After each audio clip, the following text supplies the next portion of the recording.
and we are moving into our final segment for today. We're shifting gears from all things ICJ to talking about planning, which means we have back with us the president of the Belize Association of Planners, Carolyn Trench-Sandiford, and we have the vice president, Keisha Rodriguez. Good morning. Good morning. And Good morning, welcome. Good morning, and thank you for that welcome. You told me I went through the door one day. I thought you were waiting outside the whole while. But thanks for having us, of course. And you introduced Keisha, which I am so happy that she's here. Yeah. Because in the future, all things planning, there's a new generation of planners. And so I'm hoping to sort of exit a bit and have the younger generation step up into the planning forefront. But thanks for having us here. That's if they allow you to go there. Yes. They might hold on to you a little Not so longer. quickly. You know, but what I think, I'm so grateful that you're here because you spoke the last time kind of more from a personal planning and Yes. organizational planning approach. And if we're talking about expanding the conversation, we're going from personal, organizational into overall what we are doing in our country and in our city as well. So let's just take a little moment to talk about the people who are a part of the Belize Association of Planners and what your overall aim is. Thanks a lot for that, because oftentimes we come and jump into what we want to say without sometimes talking about our association. Our association was incorporated in 2013, so we are on our 6th year. Our membership is diverse, particularly because planning is a diverse discipline. Planning includes spatial planners, land use planners, geographers, sociologists, engineers, architects, and so on and so forth.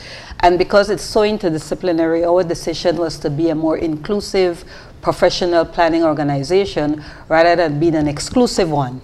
Having said that, we also felt that at the time we came into existence, that the trajectory our country was taking, we felt that we were moving in an unplanned way, that development was not being regulated, that it was being done haphazard, and that there were consequences to this from a national level, regional, and at a local level.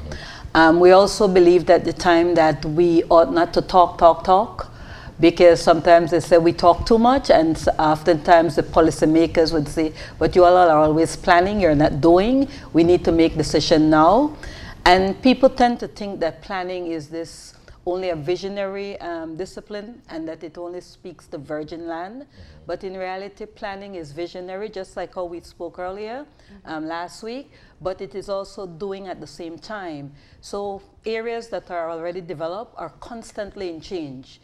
So you're always talking about revitalization, regeneration, because development is dynamic, it's not static. And then you're always planning for the next generation, the new population. So when you're planning for that new population, you're planning on new areas, but you're also redeveloping existing areas to accommodate change, because you're planning for people and the needs and aspirations of people may change. So as an association, our main focus is to champion sustainable, resilient, safe, and inclusive communities. And that means that whatever we do, we focus on that. Yeah.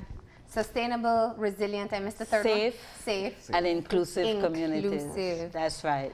You know, it's fascinating when you give us that entire explanation, because we often look at how our country progresses, and it's, you know, I think people safely say that we don't really plan for things as much as we should. So my question is, who does the association work with, and how much of the things that we didn't plan for can we correct at this point in time? Keisha, please step in, you know, because sometimes they're used to me, but you need to it in is as open. well. So it's open. So if you want to start, I can then add. The association works with government, civil society. It works with communities. And then individuals within the association also work on their own. Some of them do work in the public sector, some of them in the private sector. So we are working with everybody to ensure that we meet our mandate. And at times, you know, there are projects that maybe they're not that may not include us, but we're grateful for the invitations that we get to certain conferences and so forth, where they include us and our voices are heard. I think one in particular was the climate change, when they were preparing a climate change strategy, and we were able to interject. there, and our interdiction became part of the policy. So over the last 5 years, we have been becoming a voice for planning and filling in that gap where it was absent. Do you find it ties into our age, doesn't it? You know, after a certain age, you start thinking, maybe I need a plan, right? Perhaps we're at that age. Do you find that you guys are more sought after now than when you first began and were incorporated? I would have to say yes, and I think because development, as we keep saying, you're evolving as a nation. Yeah. And as you're growing, the issues are become magnified and they're intensifying and they're even compounding. In fact, one key issue that came up about 2 weeks ago and is still on the radar happens to be the Northern Highway. Yeah. And it was an organic conversation, even without the association, where you kept hearing people say, well, how can you plan for an expressway in a city? You know, there was no planning. We need urban planning. And then you begin to realize that it's coming together because it's timely for us, because as we are promoting and being a voice and advocate for sound planning to ensure that development meets issues like assures social justice within the natural environment, that we address development issues, we find that it's timely that issues are coming up that are now resonating with people, and people are able to say, but you know, this is because it's the absence of planning, which then gives us a voice to come out and say, well, this is what ought to have happened, and this maybe is what we can do to ensure that at the end of the day it responds to the needs and aspirations of people. Oh, you went right to one of the touchy ones, didn't you? Yes. And do you Yes. have a position in terms of how the Philip Golson Highway should be? I think in terms of a position of the association, no, because we are an association, and for us to take a position, Yeah. we have to meet as a membership. But what I can say as planners, we have discussed it, and there are 3 things that we looked at. One has to do with what we call governance. We are a very centralized society. All our decision making takes place in Belmopan, and that is how we have evolved. But at this point in time, there is a dire need for decentralized decision making. So that's one issue where you're having the central government making a decision for an act or a project that is within the space of a city, a municipality. The second issue we looked at is also the functionality of your transportation network. When you look at transportation and you're designing your transportation, you can design it at the national level and then at the municipal level. At the national level, you have highways. The function of a highway is to connect villages, towns and cities, and even villages along the way. If you look in the US, for example, you have expressways. Yes. Yes? But you can't just get off an expressway and enter a building, park and enter a building. There are certain exits. Exactly. And don't miss your exit. Exactly. And that's the purpose of an expressway and highway. That's the functionality. When you then when that expressway or highway meets the city limits, what you have is that volume of traffic then dilutes. So you have different streams, and those streams move into what you call minor collector roads. Now those minor collector roads are in Belize City. You would look at things like Princess Margaret Drive leading into Central American Boulevard, Freetown Road, Mahogany Street, and coming into Vernon Street. All these kinds of streets are what you call collector. And then from your collector, the functionality of a collector is to move your traffic from one use to the next. So you move, like, say, from a residential area to an education area, or from an education area to downtown. And then you have what you call the third layer, which is a service road. Your service road is where you come out your house. So you move from your house onto the service road. The service road then moves to the collector road. The collector road then moves to the highway. Belize City, when it was first designated as an urban area with a boundary, it was 1.5 miles from the Supreme Court coming out, and it was a radial. Yes? That changed to Burden Canal and the Halover Creek. So the city limits changed, but we never changed the functionality. So we keep calling it a highway, but it is no longer a highway. It's really a kind of collector road. And so you had this entire area developed without being planned, where people started to use this community, building supermarkets and banks and on the highway, and people just moving from the bus stops across, coming out of their communities onto the highway to catch the bus, to go to the supermarket, the banks. And what happens? You now come and build a expressway through this. Let me ask quickly. which changes the whole dynamics of a community that have already developed. Do any kind of consultancy or feasibility study prior to coming up with such an idea? I mean, Well, the third point, you would be the guys. the third point, remember I said 3 point, the governance issue, the hierarchy issue, and then the third point now becomes the consultation. Because if there was some great consultations with the people of Belize City, and particularly the area, the communities, then they would have known that this was what this area is used for. But I don't believe that it was done. In fact, even during the construction phase, I can tell you as a resident of Butwood Bay, you would come out in the morning and the entrance that you would normally exit to hit the highway was always blocked off. So you were running all around Butwood Bay to find an How to get exit out. to get out. So I'm saying that the consultation now as to feasibility study, I have no doubt that a feasibility study was done because I think that project is either an IDB funded project. It's a flood mitigation. I think Yes, it's under the flood mitigation.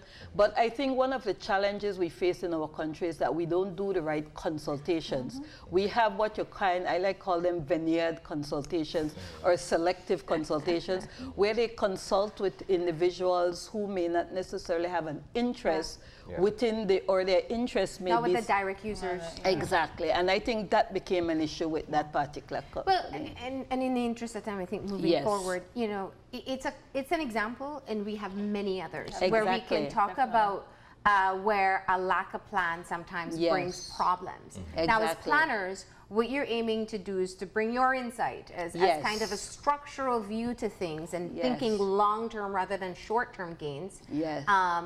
On some of the issues that we see, whether in Belize City or any other part of the country. That's right. And that's why I asked the question earlier. How much of a challenge is it to think of planning something that effectively came to life without a plan? It's always a challenge, but certainly it can always be rectified by consultation. And you know, at the end of the day, the minute you bring people involved and people buy into something, you're going to see the effective change. Simple thing, for example, if you recall when they were moving into bagging garbage, there was a big issue. People don't want bag garbage. But now you see the trucks passing and everybody bagging. Even if you're bagging it, the little bags where you buy your shop with, you put your garbage, you bag it. So it's about consultations, having a conversation with people and giving them the value and merit of why you're doing what you're doing, and also hearing from them what are their issues. And I think this is what going into why we're here today is that why we're doing this the summit on data ecosystems. We have partnered with Research Triangle International, which is a conglomerate of universities, 3 universities in the States, with the funding from the U.S. Embassy CARSI grant. And we're doing a summit called Improving Data Ecosystems for Governance Decision Making.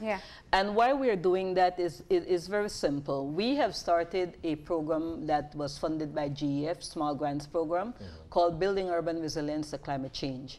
And we're focusing on communities within specific local communities. But as you're doing this work, you start finding out that there's a paucity of data at the disaggregated level, the neighborhood level. And in fact, last week when we were having this conversation, we were talking about how strategic interventions can come in. You can only do strategic intervention if you have the data to back you up. But so we started to look at that, and that then led us to a program called the National Urban Observatory Program, where we are looking at bringing stakeholders together, everybody who's working within that urban environment, whether you're in the state, it's a non-state civil society, whether you're central government, municipal government, whether you're at the community level, everybody collects data. How do we all collect this, the network collect data to ensure that we address those issues which are impacting or impeding the development of communities? Whether it's drainage, whether it is housing, whether it's solid waste, whether it's crime and violence. We see that quite often. Exactly. All of these things are happening in communities, and they're affecting communities. And when they intersect, that means they start coming on one another. Then it creates these communities that are, to some extent, unproductive, they're unsuccessful, they developed a script that says they're gang-ridden, and how do we change that? And I think this is where we want to go. So if you, and I said when we introduced it earlier, it's a mouthful. Improving Yes. data ecosystems for governance decision-making in Belize. What comes to mind for me, though, is that this is fresh off the Belize, the Prime Minister's Business Forum, where they had a focus of a digital approach to governance. How does that fit into this, or what are the links or ties made there? Excellent question, and I'll have Keisha respond to that, because you know the younger generation are more digital and techie, so I'm going to have her respond to that. Well, in terms of planning, everything depends. The baseline is your data. Yeah. You have to have a lot of different type of data, demographic data, spatial data, in order for you to look at the community, where it is and where it wants to go. So in the past, and I always hear the more senior planners always talk about when they were at my age and doing planning, they had their paper maps and they're, spreading everything and their equipment and drawing and so forth. Well, now most of what we do is digital. Yeah. We have aerial images. This one, for example, is between the canals, an area of Belize City, and it's a drone image. Pretty quick, you can get a drone imagery and you can get a lot of information from it. So almost everything that we're doing is digital, even collecting data. You can use tablets and various applications to collect data, and you have accessibility to it in a quicker manner. Just a quick interjection. This is an area in Port Loyola. Is that trash? And the white garbage and water. It's filling up. They would Right, use it for filling. and when we start talking about collecting data at the local level, these are the things that we start looking at. How do you create the data ecosystem to improve delivery to these people, whether it's from the state, whether it's from the municipal authorities, whether it's the civil society people that are working with them. And this gives you an idea of when you really go disaggregated. Yeah. But Water. Keisha can... Yeah, and you see where people are living over the water and so forth. So yeah, everything is digital. And one of the good things about it being digital is that it's easier to share, to access, because there's like Ms. Carolyn had mentioned, there's a lot of places, a lot of organizations that collect data. You have the government, the state collecting a lot of data, but oftentimes this data is not accessible for organizations like ourselves. It's not accessible to maybe the municipalities. And so one of the things that we want to do, and in the conversations in the summit, is to look at how it's easier to share that data. And if it's digital, there are digital platforms. The e-governance platform, for example, allows for you to be able to access that data in a more quick and more efficient manner. Now, I want to ask, because sometimes we say that this is Gongolong area, by the way. You're seeing the creek and the new building. It actually looks a lot more structured, I think, than people expect, right? Yeah. Up to Gongolong here. is to the left. Yeah. So, a lot of times we say that there is no data. And I think in conversations here on this show, we've spoken to the SIB many times, and they have a lot of data. And some they of are the willing to share their ministries data. We can say SIB has been very supportive whenever we ask for data. They share their data with us. The Ministry of Agriculture is doing a survey right now with farms. The Ministry of Education has a lot of data on their website alone where you can access. Definitely. So my question is, I think sometimes it's about getting the data, and there's some areas where we need the Belize Health Information System, something very, one of the highlights of our health system here.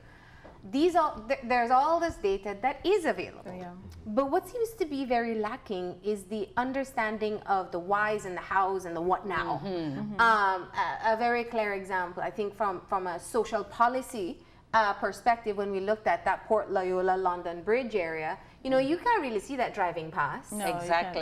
You'd never see the extent of how people are living over the water. How do the data that we do have, how can it fit into revamping any plan that a municipality has, or a country has, or the government decisions that they make, even from a social policy level to infrastructure?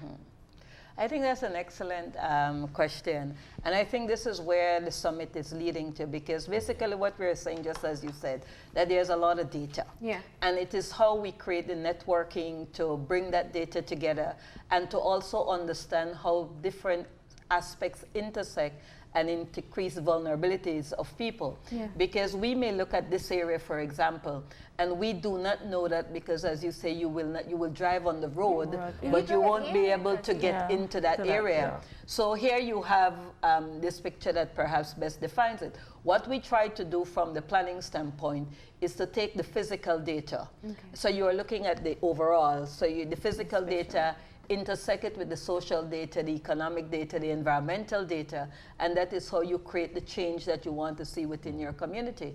But I think for us also, it's very key for us to appreciate that even though there's a lot of data, it is not disaggregated. Yeah. It is not down to the neighborhood or community level. For example, SIB does a wonderful job, and I think the 2020 census, they are now doing mapping exercise. I think they've been on your show to show that they're now raising the level, actually, that it's not just a questionnaire. They're actually mapping, doing the building footprints, which is excellent. Now, they do data at what you call an enumeration level, where they would have a block, which I think 150, 200 families, if I'm not mistaken. I think they're reducing that size to more a block level. We even take it down to a smaller size.